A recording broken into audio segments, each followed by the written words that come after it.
Yes, And bro. sometimes it wasn't even us praying, because even like with us, like one thing about us, Yeah.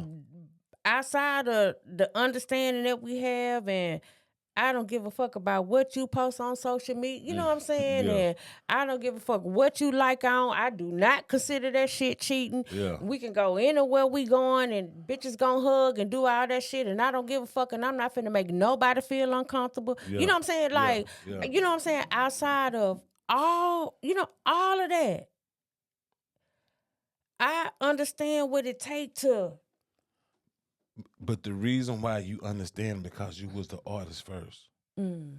and you was able to see that, And you understand. and I understood because I was able to see what you had to go through in the process you were trying to go through when you were trying to do this rap shit. So when the shoe reversed, you understood that niggas gonna come up, the bitches gonna come up, late nights in the studio, running here, running there. I got had this mean here, this mean that. So you understood, and that's why I would tell people. Fuck being the baddest bitch in the world. You gotta give somebody to understand what you're trying to do and what direction you're trying to go in, and both of y'all be on the same page, and both of y'all be able to support that. Yeah.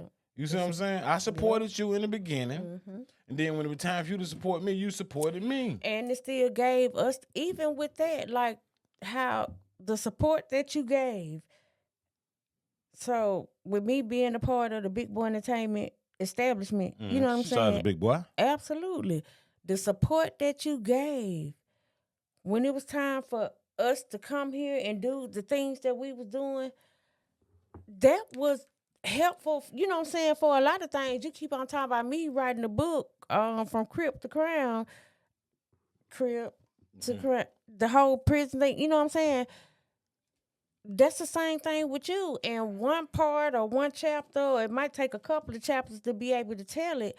Even with the whole thing, what your truth is, your side of what you saw from your lens of Big Boy Entertainment. You know what I'm saying? That's the thing. And we refer back to a lot of times of things that happened in Big Boy Entertainment when we was executing the things that we, you know what I'm saying? Yeah. Good and bad. Yeah. You feel me? Yeah. Good, and that's why people say good press or bad press, it don't matter, it's still good. Even the good and the bad, it still was lessons and things that we should learn, the things that we should do, things that we should not do. Yeah. You know what I'm saying? Yeah. And it was helpful, and we used that as lessons learned, and that's why we were able to come around after all the craziness and all the bullshit, and the motherfucker wanted to kill a motherfucker, to come back, and now we, Yeah. like that Yeah. that's some real ass shit. Yeah. And a whole lot of that stem from